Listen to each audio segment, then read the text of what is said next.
Have you ever wondered if the wisdom of the scriptures could be applied in some way to help you with your weight loss? Well, as both a pastor and someone who's been really trying to lose weight lately, I'd like to address that if I may. I've got a couple of verses that I'd like to share with you that I find very encouraging when I think about trying to lose weight. Now, I want to acknowledge that the primary interpretation of these scriptures is spiritual in nature, and that the things that I'm going to be talking about today, primarily temptation, relates to temptation to sin, right? And when we're talking about weight loss, we may not be talking about the same kind of temptation. And yet the principles that are applied from the scripture to help us combat the temptation to sin also can be applied to help us to resist the temptations to cheat on our diet, perhaps. And though the implications of cheating on your diet may be more physical than spiritual, I think that the wisdom that we find in these passages and the principles that they represent can still be applied to weight loss in a way that will really be helpful to us. So I want to start with this idea of temptation. Often we feel tempted to cheat on our diets. We are tempted to eat foods that we shouldn't eat, or to eat foods that are prepared in ways that are less healthy than what we know we should be partaking of. Sometimes we might be tempted to overeat and to indulge and to eat more than we should, or perhaps we're tempted to eat at times that we know it would be better for us not to eat. There are all types of different ways that we can be tempted. And what I want us to consider today is how are we to recognize the source of that temptation, and then how are we to resist it? I want to start with a passage from James chapter 1. I've got it on my screen over here, so I'm just going to read it if that's all right with you.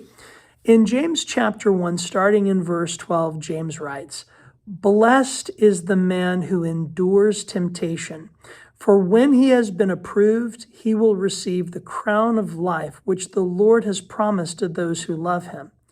Let no one say when he is tempted, 'I am tempted by God.' For God cannot be tempted by evil, nor does he himself tempt anyone. But each one is tempted when he is drawn away by his own desires and enticed. Then, when desire has conceived, it gives birth to sin, and sin, when it is full grown, brings forth death." Now, applying this principle to weight loss, I want to say that when I look at a piece of chocolate cake, or when I look at a stack of chocolate chip cookies, or when I drive by McDonald's and see that cheeseburger sign right up there in the window, or when I pass by the Taco Bell on my way home, or when my kids have ordered pizza and the smell of that pizza is permeating the house, and I feel that, as Winnie the Pooh would say, rumbly in my tumbly, if you know what I'm talking about, and I want to eat some of whatever that is it appropriate for me to say, "Oh, that pizza is really tempting me," or "Oh, that cookie is really tempting me," or "That chocolate cake, oh, that's really tempting me"? Well, the answer is no, it's not.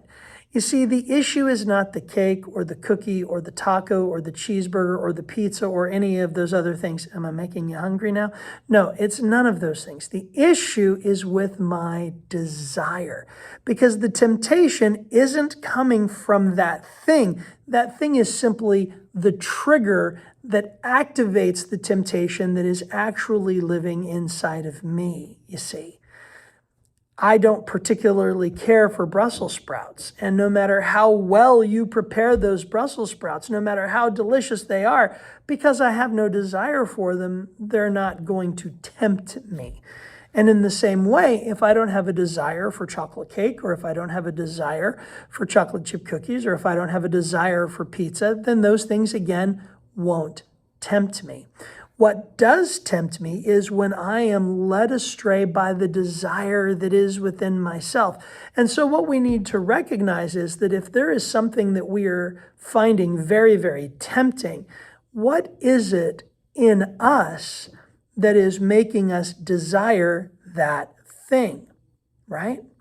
And so once we've identified that, then we can move on to the next step. And that actually brings us to another scripture that I want to share with you. This one is from 1 Corinthians chapter 10, verse 13. And in that passage, the Apostle Paul writes this about temptation. No temptation has overtaken you, except such as is common to man.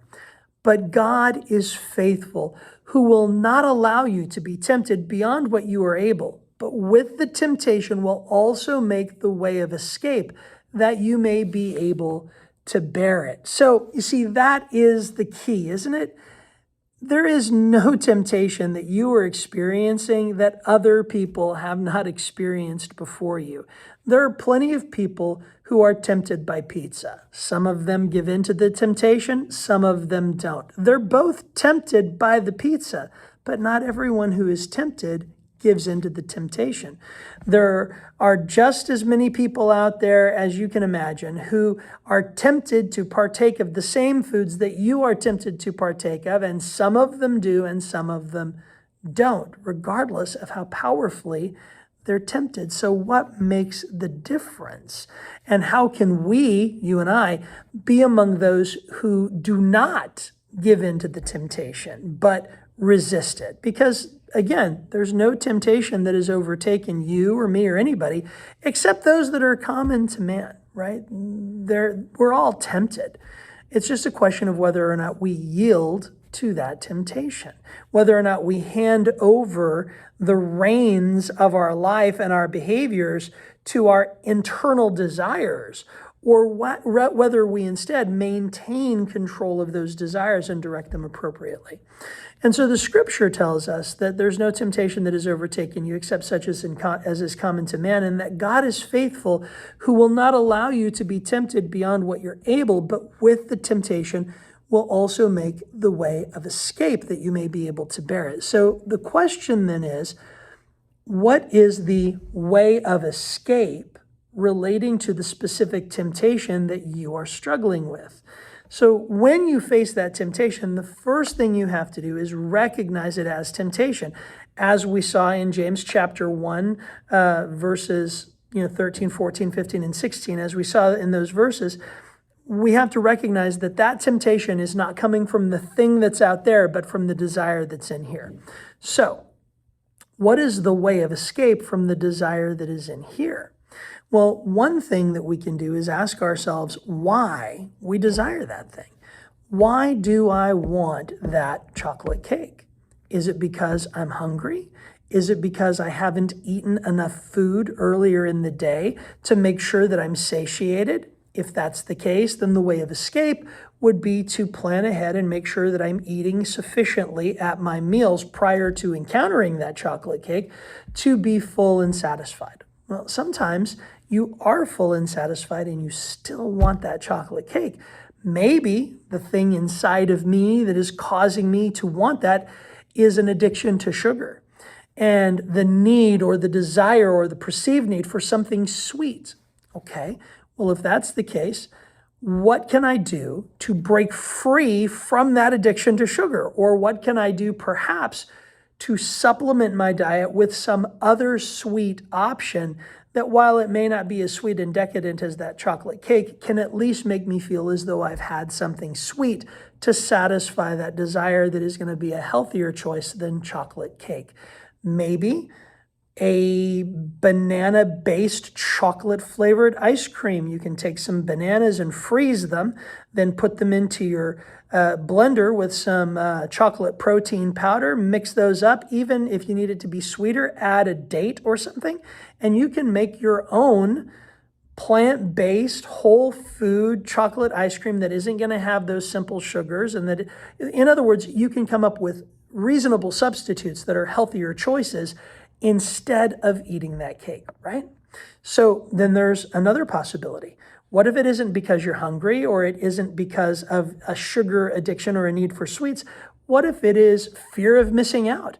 What if it is looking at everybody else enjoying that chocolate cake and wanting to enjoy the chocolate cake yourself and saying, oh, it's not fair that I'm missing out? Well, if that's the case, you kind of have to take a step back and ask yourself, why are you on this diet in the first place?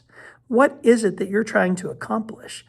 Is the fear of missing out on the cake greater than the fear of missing out on the improvement in your health that you're striving towards? My suggestion would be that if you want the cake more than you want to make the changes in your life, then you don't want to make those changes bad enough yet. And you're going to continue to struggle as we move forward through that process. And so you have to have that hard conversation with yourself and ask yourself, do I really want that cake? Or is my fear of missing out on losing the weight or getting healthy or controlling my blood sugar or whatever the case might be, is my fear of missing those benefits greater? And if they are, then that's the decision that you make. And then again, there's always the possibility that you just want the chocolate cake out of convenience or out of habit. In those instances, you come up with a plan. You have other things available. You find new patterns to replace the old patterns that are responding to the triggers of habit that have put you into this situation in the first place. You focus on changing the habits. The bottom line is, whatever the source of the temptation, whatever reason it is that your internal desire is for that thing, identify it, and then make accommodations and plans to address that so that you are not overcome by that temptation. You can look for the way of escape.